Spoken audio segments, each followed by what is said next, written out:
आज की इस वीडियो में मैं आपको अल्कोहलिक माउथ के बारे में बहुत अच्छे से बताने वाली हूँ कि अल्कोहल वाले के मुंह में कौन कौन सी दिक्कतें जो हैं वो होती हैं, इवन उन्हें कैंसर होने का चांसेस जो है वो बहुत ज़्यादा क्यों हो जाता है और इसे आप कैसे घर पे मैनेज कर सकते हैं। मतलब अल्कोहलिक माउथ अगर किसी को हो गया है तो ऐसे कौन से तरीके होते हैं जिसको कि करके आप उसे घर पे ही सही कर सकते हैं।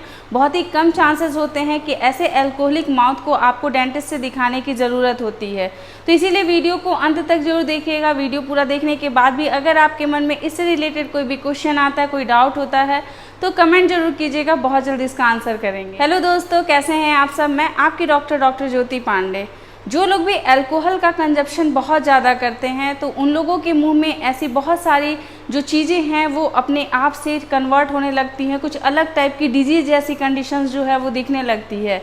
ऐसे मुंह को हम लोग मेडिकल टर्म्स में अल्कोहलिक माउथ कहते हैं।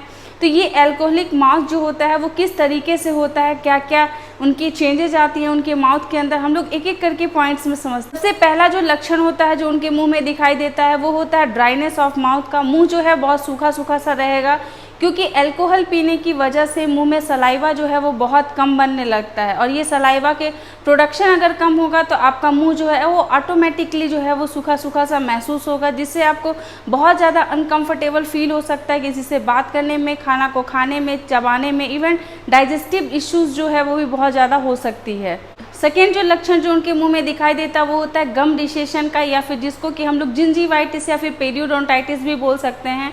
ये होता है इस वजह से है क्योंकि जो अल्कोहल होता है वो एसिडिक टाइप का नेचर का होता है, जिसकी वजह से आपके जो मसूड़े होते हैं उनमें इन्फेक्शन होने लगती है ड्यू टू ड्राइनेस। बहुत ज़्यादा बैक्टीरिया जो है वो आपके ओरल कैविटी में बनने लगते हैं, इसकी वजह से रूट का एक्सपोजर जो है वो होने लगता है। आपके जो जड़ें होती हैं दांत की वो दिखने लगती है, इसकी वजह से आपको सेंसिटिविटी भी बहुत ज़्यादा होने लगता है। मसूड़े में स्वेलिंग हो सकती है, उससे ब्लीडिंग हो सकती है और यही ब्लीडिंग जो है वो बहुत ज़्यादा जब बढ़ने लगती है तो आपके दांत जो हैं वो अपने जगह पे हिलने लगते हैं, जिसको कि हम लोग मेडिकल टर्म्स में पेरियोडोंटाइटिस कहते हैं। थर्ड जो बहुत ही कॉमन सा सिम्टम्स होता है वो होता है टूथ डीके का। ये टूथ डीके इस वजह से होता है क्योंकि अल्कोहल जो है वो एसिडिक नेचर का होता है। हमारे दांत के ऊपर का जो इनेमल होता है वो इनेमल इस एसिडिक नेचर की वजह से वो धीरे धीरे जो होता है वो फटने लगता है और उसकी वजह से वहाँ पे फूड पार्टिकल जो है वो चिपकने लगते हैं। फिर वहाँ पे बहुत सारे जो है बैड बैक्टीरिया जो है वो एसिड और ज़्यादा प्रोडक्शन करते हैं और दांत जो है वो अपने जगह पे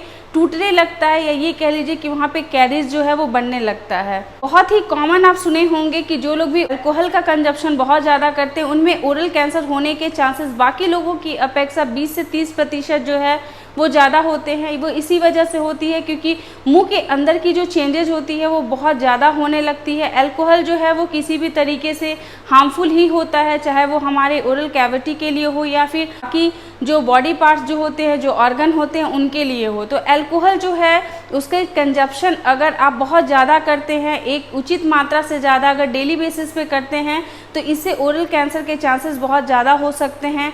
इसी अल्कोहल के कंजप्शन से आपके मुंह में सबसे पहले जो है वो वाइट लीजन स्टार्ट होते हैं, फिर ये वाइट लीजन जो होते हैं वो धीरे धीरे से कैंसर में कन्वर्ट होने लगते हैं और आपको पता नहीं चलता है। नेक्स्ट जो सिम्टम्स दिखाई देता है वो होता है माउथ सोर्स और अल्सर्स का। ये जो होता है वो भी बहुत ही कॉमनली देखने को मिलता है क्योंकि मुंह में ड्राइनेस जो है वो बहुत ज़्यादा होने लगती है, जिसकी वजह से आपका जो मुंह के अंदर के जो बैड बैक्टीरिया होते हैं उनकी क्वांटिटी बहुत ज़्यादा होने लगती है। इसकी वजह से आपकी जो ओरल म्यूकोजा होती है वो बहुत ज़्यादा इरिटेट हो जाती है एसिडिक नेचर की वजह से। इस वजह से भी आपको जो है वो अल्कोहल के कंजप्शन से बचना होगा। जिन लोगों को भी अल्कोहल पीने की हैबिट होती है, आप उनके पास जब रहेंगे तो आपको ये समझ में आएगा कि उनके मुंह से स्मेल आ रही है।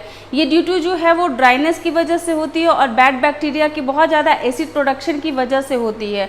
तो इसी वजह से ये नेक्स्ट जो सिम्टम्स होता है बैड ब्रीथ या फिर हैलिटोसिस की, ये सिर्फ आपको अल्कोहल का स्मेल नहीं होता है। वो पर्सनली जो लोग अल्कोहल पीते हैं वो लोग अगर अल्कोहल ना भी कंज्यूम करें तो भी उनके मुंह से वो उस टाइप का स्मेल जो है वो कंटिन्यूसली आते रहता है। नेक्स्ट जो पॉइंट होता है वो बहुत ही कॉमन पॉइंट होता है टूथ इरोजन का। टूथ इरोजन से मतलब ये होता है कि जो लोग भी अल्कोहल पीते हैं, बहुत सारे लोगों की ऐसी हैबिट होती है कि उनको अपनी क्वांटिटी पता नहीं होती और अल्कोहल पीने के बाद वो बहुत ज़्यादा वोमिट करते हैं। तो ऐसे लोग जो लोग वोमिटिंग करते हैं तो उनके पेट से जो एसिडिटी निकलती है, जो एसिड्स निकलते हैं, उनकी वजह से आसानी से टूथ का जो ऊपर का पार्ट होता है वो घिस जाता है। इसी को हम लोग टूथ इरोजन बोलते हैं। और टूथ इरोजन अगर स्टार्ट हो जाता है तो उससे आपके दांतों में सेंसिटिविटी होती है, और अगर उसके बाद भी अगर आप कंट्रोल नहीं करते हैं तो फिर आपके पल्प जो हैं वो वहाँ तक इरोजन पहुँच जाता है और आपको फिर बहुत ज़्यादा पेन महसूस होने लगता है। तो ये सारे जो इतने पॉइंट्स मैंने आपको बताए हैं, ये अल्कोहल कंजप्शन करने वाले के मुंह में आपको बहुत ही आसानी से देखने को मिलते हैं। तो अगर आप भी अल्कोहल कंज्यूम करते हैं और आपको ऐसा लगता है कि आपके दांतों में इस टाइप की कोई भी सिम्टम्स अगर आपको नज़र में आ रहे हैं, तो आपको और कोई प्रॉब्लम नहीं है, आपकी सिर्फ एक बैड हैबिट्स मतलब अल्कोहल पीने की वजह से ये सारे सिम्टम्स जो हैं वो आपको दिखाई दे रहे हैं। और सबसे लास्ट वाला जो होता है वो डेंटल प्लाक का, ये तो जो है बहुत ही कॉमन होता है। ये जो लोग अल्कोहल पीते हैं उन लोगों में भी ये दिखाई देता है, जो नहीं पीते हैं उन लोगों में भी दिखाई देता है। तो इसीलिए डेंटल प्लाक अगर आपके मुंह में है तो इसके लिए आपको आपके दांतों की सफाई अच्छे से कराने की ज़रूरत पड़ती है। अब कुछ ऐसे मैनेजेबल ट्रीटमेंट आपको बता रहे हैं जो आप अपने घर पे करके ही बिल्कुल आपके अल्कोहलिक माउथ से अपने आप को बिल्कुल ठीक कर सकते हैं। तो अगर आपको अल्कोहल जो है वो लिमिट अमाउंट से ज़्यादा पीने की हैबिट है तो कोशिश करें कि सबसे पहले उसको एक लिमिट अमाउंट में लाएं और ओकेज़न वाइज पिएं। उसके बाद फिर धीरे धीरे करके उसको आप बिल्कुल ख़त्म कर सकते हैं। तो सेकेंड जो है, आपको अपनी हाइजीन को बहुत प्रॉपरली मेंटेन करने की ज़रूरत है। अच्छे से आपको वार्म सलाइन वाटर से गार्गल करने की ज़रूरत है, फ्लॉशिंग करने की ज़रूरत है, और आपको एक ऐसा टूथपेस्ट का चुनाव करना है जो कि फ्लोराइड युक्त हो। फ्लोराइड युक्त अगर आप टूथपेस्ट यूज़ करते हैं तो उससे आपके दांतों के ऊपर जो होने वाली इरोजन होती है उससे आप बच जाते हैं और आपको सेंसिटिविटी नहीं होती है। आप कोशिश करें कि आपके मुंह में सलाइवा जो है वो बहुत ज़्यादा बने। बहुत ज़्यादा सलाइवा को बनने के लिए दो ही चीज़ें होती हैं, या तो आप अच्छे से अपने बॉडी को हाइड्रेट रखने के लिए ज़्यादा से ज़्यादा पानी पी सकते हैं, और नहीं तो फिर च्युइंगम जो है उसको चबाना होगा। च्युइंगम के चबाने की वजह से वो सलाइवा जो है वो ऑटोमेटिकली धीरे धीरे जो है वो अपने प्रोडक्शन को बढ़ाने लगेगी और मुंह की ड्राइनेस जो है वो ख़त्म होने लगेगी। आपको किसी भी तरीके की निकोटीन जो होती है उससे आपको बचना है। निकोटीन जो है वो बहुत छोटी छोटी चीज़ों में, लाइक चाय में भी है, आपके स्मोकिंग वाले जो प्रोडक्ट्स होते हैं उसमें भी होती है। तो इन सारी चीज़ों से आपको बचना होगा।